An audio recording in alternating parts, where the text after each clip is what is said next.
Okay, you guys, we are inside of Premiere Pro working with our History of Cinema project, and we are going to add the narration that you've created from Wikipedia and the music. So I'm going to create a new sequence for that.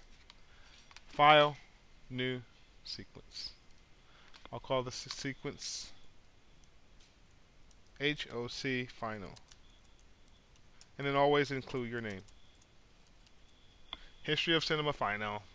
Remember, DV NTSC standard 48. Perfect. I can now bring in my music and my narration that I'm going to be using. You guys are going to extract the music from the camera or your narration from the camera and then simply import it as a clip. Here's a clip that I copied and pasted, and I'll show you that process. Let me drag and drop the clip or double click it to load it into the source monitor. I'll go ahead and play it. Listen to it. In the side. The zoetrope consists of a cylinder with slits cut vertically in the side. On the inner surface of the cylinder is a band with images from a set sequence pictures. As the cylinder spins, the user looks through the slit at the pictures across. The scanning of the slits keeps the pictures from simply blurring together, and the user sees a rapid succession of images producing the illusion of motion. The zoetrope was invented by William Gregor Horner in 1833. Okay, so there's a narration clip on the zoetrope. To add the clip to the timeline, I'm going to drag it by the drag hand icon. Very important because we only want audio. And you can see there's an audio or an icon for video or for just audio.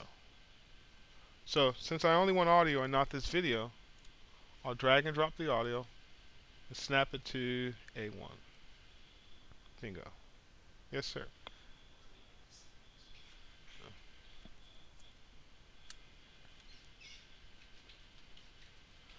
History of Cinema, final, your name. Remember, this should be inside of your History of Cinema project. Just create a new sequence. No need to create additional projects. There I have. I've added my audio. Um, if I want a title to begin, I can always adjust the audio. Maybe I'll have a title start right here. So let's do our title. I'm going to do Control T and call this opening. Title. Again, this is what you guys are going to be doing, so you really don't have to follow along unless you can. I'll click and just type in history of cinema. For whatever reason, my Premiere Pro is defaulting to these Halloween fonts. And I don't know how to stop it from defaulting to that. I always have to go and select a different font. Okay, so there we have it, History of Cinema. You can have as much fun as you want with the title, play around with all of these styles and attributes. But for now, I'm going to keep it real generic. Keep it 100. You want to hold your notes to after the video lecture is done. To add the title, I'll simply drag and drop it. And now I have a History of Cinema title. I'll take my music or my narration and snap it right after the title goes away. The zoetrope consists of a cylinder with. And now what I can do is begin to drag and drop my pictures, or I can select multiple images. I have to be careful because my pictures are set to 20 seconds. So what I'm going to do is go to the history panel, double click to load my first zoetrope. You notice that my stills are set to 20. That's way too long. I believe your stills are set to 5 or 10. So what I have to do is trim the clip before adding it. I want to grab this out point right here and just trim back until I get maybe 5 seconds. Perfect. I'll drag and drop the clip. I'll continue to do that, loading a clip into the source monitor, trimming it, and adding it to my timeline. And now you can see we're building on top of the narration. Technically, you guys should be selecting images. When you hear the voice, you should try to use an image that represents what you're saying. And that's how you say super cohesive. You listen to what you're saying, and then you drop a picture on top of your voice to match what you're saying. But in this case, I'm just going to wing it. I'll load another image, drag and drop it or double click it. I'll trim it. You guys probably won't have to trim it. And I'll drag and drop to add it. If you want your still images to be longer than 5 seconds, then you can do a couple of things. You can trim the edge of it to extend it. But how do I extend the clip when they're bumping up against each other? Look at that, I can't extend it. There's a great tool called the Ripple Edit tool. And it's right here. B as in boy. It allows you to ripple your edits. Where is it? Where is it? Bam! The Ripple Edit tool. I'm going to select the Ripple Edit tool. And take a look at this. If I want to make this clip longer and push everything else down, I can have this pointing this way and extend that clip. The minute I release my mouse, look at that. The clip has been extended and the other clips are pushed downstream. Working with tools in your timeline. I'll extend this clip. And I can also extend it to match the waveform when it ends or when it stops to try to match the narration timing. When I'm done with the Ripple Edit tool, I'll press V as in Victor to go back to the standard tool. Let's listen and see what's happening now. The zoetrope consists of a cylinder with slits cut vertically in the side. Boom. Maybe that's where I want the next picture to begin. I stop my playback. I grab the Ripple Edit tool and trim back and snap to the playhead.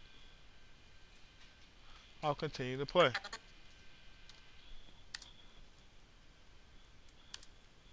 The zoetrope consists of a cylinder with slits cut vertically in the side. On the inner surface of the cylinder is a band with images from a set sequence pictures. Boom. Another great place to stop. I'll use the Ripple Edit tool, or if I use the Selection tool, I have to ripple back, right click, and close the gap. That's why I love using the Ripple Edit tool, because I can ripple back, B as in boy, ripple back, and I'm in good shape. Control S to save. Whose phone is that going off? No electronic devices in class, you guys. So now you guys see what I'm doing. I'm using the waveform to help me understand where I can create gaps or clip breaks. Let's go ahead and add. You guys can continue to do this with your clips. I'll do one more. As the cylinder spins, the user looks through the slit at the pictures across. The scanning of the slits keeps the pictures from simply blurring I think I'll stop right there. across. Boom. I'll trim it back and I'll add one more picture at that audio break. So hopefully I have some more zoetropes. Perfect. If I don't have enough zoetropes, you can see how big my images are. 20 seconds. That's too long. I'll simply trim back. And I'm looking for breaks in the waveform. I hit my plus sign to open that up more. You can see the waveform helps you identify where you can break your clips to help you match what you're saying. Let's scrub back. It looks like I have another dilemma. The pictures are too big.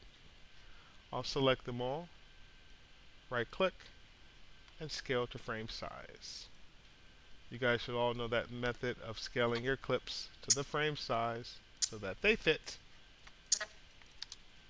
The zoetrope consists of a cylinder with slits cut vertically in the side. On the inner surface of the cylinder is a band with images from a set sequence pictures. As the cylinder spins, the user looks through the slit at the pictures across. The scanning of the slits keeps the pictures from simply blurring together, and the user sees a rapid succession of images producing the illusion of motion. Boom. I'll stop right there and I'll add a clip right in between here. So I'll grab my next zoetrope, drag and drop it, and using my playhead to help me trim, I'll trim back. Bam. The CTI is great.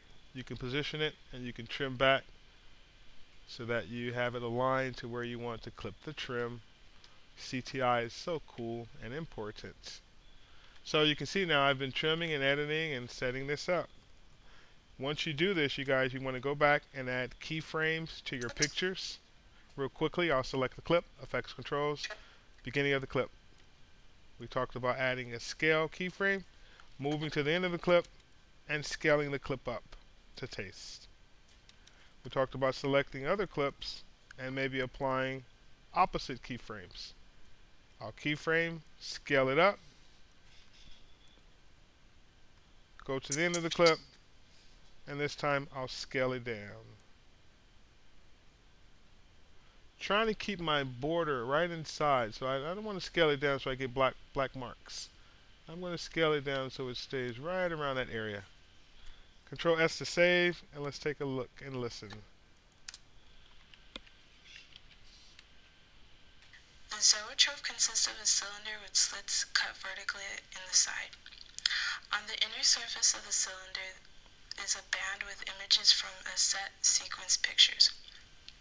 So you guys can see how it's playing out. This is basically what you guys are going to continue to do.